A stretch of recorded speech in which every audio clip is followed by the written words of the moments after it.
العمدان اللي كان مشروع الري الحديث اللي بدأ من ايام السادات الله يرحمه في اخر سنه ولا سنه ونص. ودي احد العمدان، والعمدان اللي كانت قبل كده اتقطعت واتسرقت. ودي العمدان اللي هي بتاخد من الضغط العالي بموجب محولات، المحول 850,000 جنيه ولا 180,000 جنيه. كان بتاخد من المحولات ديت عشان توصل للمواتير اللي هي هتشغل وتسحب ميه من قلب الترع.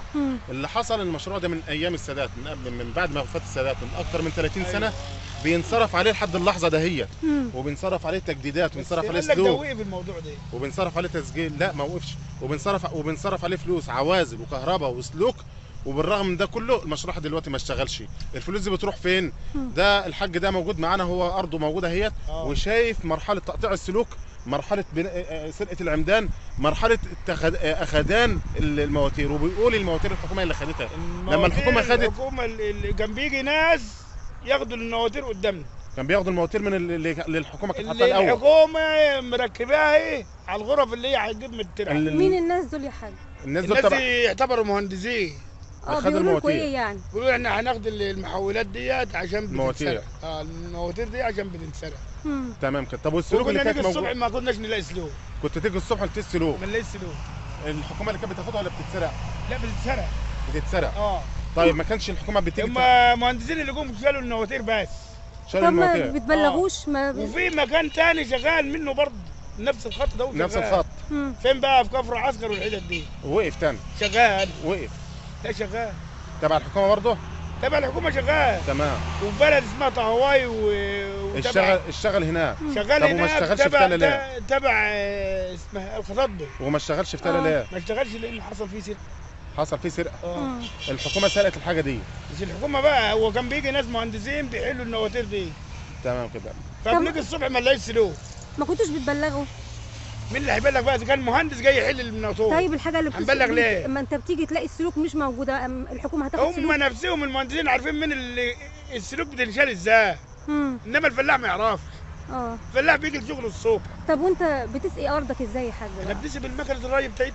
ده مكلف بقى؟ مكلف طبعا. ايه بقى؟ زيت وغاز وبرضه يعني. طب لو انت بتأجر المكنه يا حاج تسقي الساعه بكام؟ ما حدش بيأجر دلوقتي. ده احنا بنقول لو بتأجر المكنه الساعه بكام؟ احنا ما بنأجرش، احنا هنا جيراني انا مدور. انا بقول يعني لو انا ما عنديش مكنه ماشي. لو انا ما عنديش مكنه بأجر. هنا كله عنده مكنه. تمام. بسألك النهارده الدور الجاي واحد تاني بيسقي لي. يعني احنا بنسأل بعض. يعني مكانة دايره ممكن تسقي حته بحالها بمكنه الديزل دي. المكنه بتاعنا احنا بقى اللي هو بتاع الري. وايام ازمه الجاز كنت ايام ازمه الجاز كان بيحصل ايام ازمه الجاز كنا بنجيب الصفيحه ب 45 جنيه عشان نسقي بيها. حصل ان محصولك باظ بسبب الازمه دي مثلا؟ طبعا. باظ. والحكومه عملت لكم ايه؟ ولا حاجه. الجمعيه الزراعيه ولا حاجه. كانت عارفه بالكلام ده؟ عارفه. ولا اي حاجه. وفي زراعه باظت ياما. بالنسبه ان الميه كانت بتاخر علينا وبالنسبه للجاز. طب وانت تطالب الحكومه بايه؟ بقينا ندق مواسير معين بقى عشان نعرف. انت تقول ايه للحكومه او للجمعيه؟ انت عايز ايه من الحكومه؟ يخدموك في ايه؟ يسهلوا لك في ايه؟ احنا عايزين من الحكومه الميه، وعايزين الخط اللي انت بتقول عليه ده يركب تاني. وعايزين الكيماوي. طيب الخط ده والجاز. هو دي الفلاح اللي عايزه. والفلاح يشتغل. طيب يا حاج، الخط ده كان هيمثل لك ايه؟ كان هيعمل لك ايه الخط ده؟ طبعا كان هيوفر علينا ايام، مش محولات راكبه ويا دوب هتتك على الزرار يطلع لك ميه. هيوفر علينا ايام اجر المكنه واروح اجيب غاز اجيب زيت. هيوفر علينا ايام. وفي مناطق ثانيه شغال. كفر عسكر وتبع الخطاطبه وحتت اسمها طهواي برضه شغاله هناك. انا رحت هناك وشغاله هناك. طيب يا حاج بالنسبه للدستور بقى، الدستور دي بقى انا ما بفهمش فيه، معلش انا فلاح. لا ما انتوا اكيد لكم ماده. انا على اللي انا اعرفه.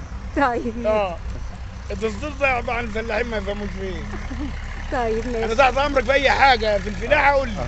ربنا يخليك. ماشي يا حاج، احنا متشكرين جدا. تحت امرك يا سيدي، تحت امرك. ونتعاون معاكم برضه لو في اي حاجه عايز. كمل انت يا استاذ.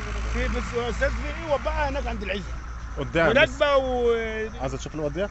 عايز تشوف الاوضه اوديك الاوضه. فين حته؟ هناك عند العزه بقى. عند شايف المباني اللي هناك ده ايه؟ البيضه ديت؟ المباني لا اللي بعد البيضه ده البيت العالي ده. هناك برضه في اوض. قصاد البيت ده وفي اوض. البيت اللي في الوش ده هوت؟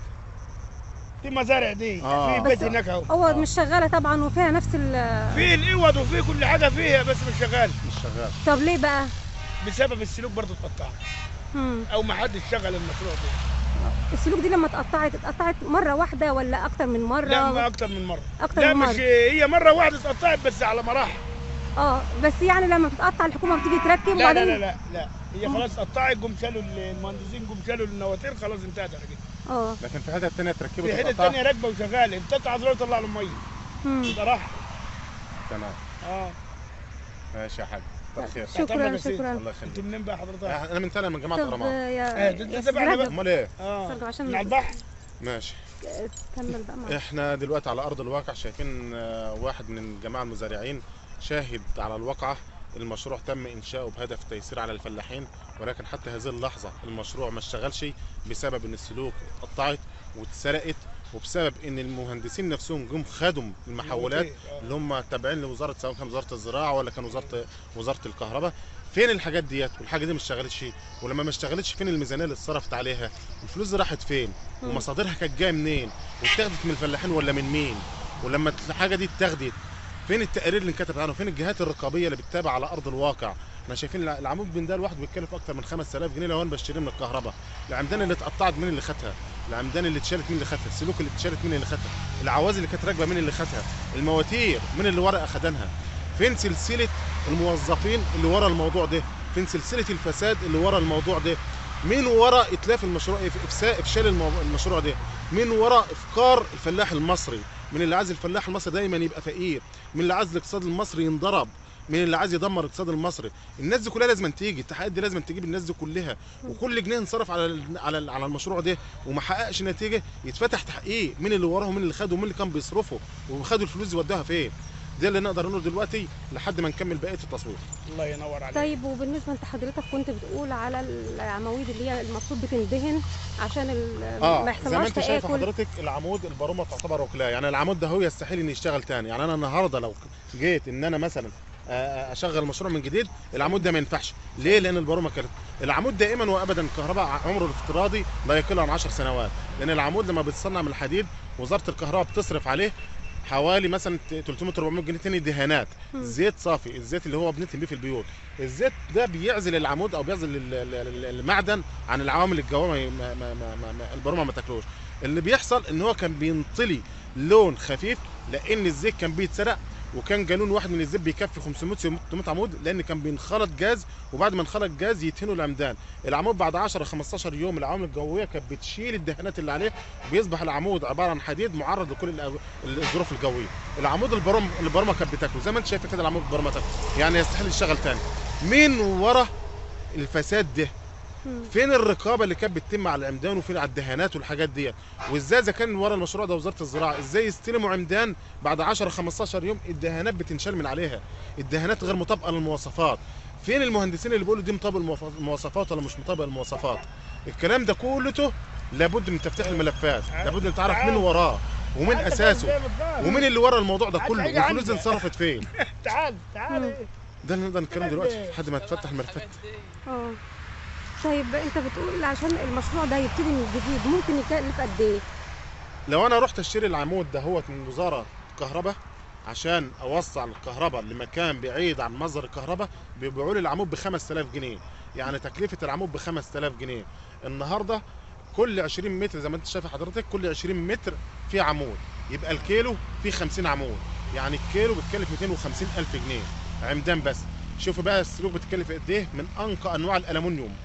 شوف العوازل من انقى انواع العوازل، شوف اجره العمال، شوف الخرسانات اللي محطوطه في الارض واجره العمال اللي بتحط الخرسانات. الحاجات دي كلها لما اجي احسب تكلفه العمود بالسلوك هيعدي اكتر من 10000 جنيه، يعني الكيلو متر الواحد بيكلف نص مليون جنيه، ده خلاف المكنه وخلاف المواتير اللي فيها وخلاف عداد الكهرباء وخلاف اجره الغفير اللي قاعد في قلب الحاجه دي. المشروع ده على مستوى الجمهوريه تكلفته لا تقل عن 60 70 مليار جنيه. مليار 60 70 مليار. خلي بالك بعمله الحاجه دي شغاله، لو حضرتك الفلوس دي كلها ما تبوظ. لو شغاله ما تبوظ، لان يعني هيبقى فيه ايه؟ الركن هي تجديد اهتمام وصيانه. النهارده الفلوس دي راحت فين ومصدرها كان جاي من مين واتاخدت من مين وراحت فين؟ الملفات دي كلها لازم تتفتح بين وزاره الري، وزاره الزراعه، وزاره الكهرباء. ايوه لازم تتفتح الملفات دي كلها مع الثلاث وزارات. مين اس الفساد في الوزارات ديت؟ 3 مشتركين ان هم ياخدوا مال الفلاح ويمصوا دمه، وفي الاخر يتسببوا في ان في افقار الفلاح وضرب الاقتصاد المصري. مين ورا الموضوع ده كله؟ عايزين نعرف. الجهاز المركزي للمحاسبات يعني ما احنا عندنا في مصر اكتر من جهه رقابيه. الفدان البطاطس بينصرف له النهارده شكرتين 2. يعني المفروض ينصرف له 10 شكاير بياخد شكرتين 2. الشكرتين ال2 هيعملوا ايه؟ نشتري من بره الشكاره ب 150 جنيه. مع العلم ان مصر بتصدر اصلا يعني بنشتري احنا بناخد شكرتين 2 بنشتري من بره 8 شكاير.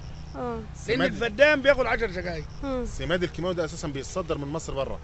طيب احنا دلوقتي عندنا كام جهه رقابيه؟ احنا عندنا اكتر من جهه، عندنا جهاز مركزي للمحاسبات، عندنا نيابه اداريه، عندنا رقابه اداريه.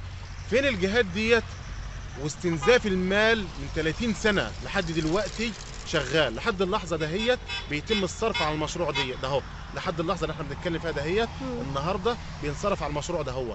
فين الجهات ديت؟ 30 سنه ازاي مشروع يقعد 30 سنه شغالين فيه بيصرف عليه فلوس ولحد اللحظه ديت المشروع ما اشتغلش؟ 30 سنه بيسرقوا من وراه، 30 سنه في اهدار متعمد للمال العام، 30 سنه المال العام بيتسرق، 30 سنه والمشروع ما اكتملش، ولحد اللحظه دي قامت ثورتين 2 25 يناير و30/6 ومحدش فتح في الموضوع دي. ده موضوع من سلسله قضايا فساد في مصر. مصر من اغنى دول العالم، لو اي دوله في العالم صرفت على مشروع شكل دهوت كان لابد الاقتصاد بتاعها ينضرب. فما بالك ان احنا لحد دلوقتي واقفين على رجلينا. فين ومين ورا الموضوع ده هو؟ عايزين نعرف. 3 وزارات لازم نتفتح الملفات قبل ما تتحرق الملفات وتقال عليها ماس كهرباء، قبل ما تتحرق المستندات وتقال عليها ماس كهرباء. لابد من ضبط واحضار المستندات دهيت وباسرع وقت ممكن مع ال3 وزارات، وزاره الكهرباء، شركه الكهرباء، وزاره الري، وزاره الزراعه. لازم يتفتش ويجي مستندات المشروع ده. مشروع الري الحديث اللي بدا من ايام السادات لحد اللحظه دي ما خلصش. السادات قعد سنه ونص فيه. السادات هو اللي جاب المشروع ده. هو اللي جاب المكن، والمكن ده كان جاي معونه من امريكا للسادات، وهو اللي انشاه وهو اللي ركب المكن. وبعد سنه ونص بعد ما السادات مات 30 سنه شغالين فيه المشروع ما اشتغلش. امتى هيشتغل؟ امتى هيتنون؟ لحد امتى بيستنزفوا من المال العام؟ هيتنون لحد امتى بيهدروا المال العام؟ لابد تتفتح كل الملفات بسرعه. الله يبارك فيك.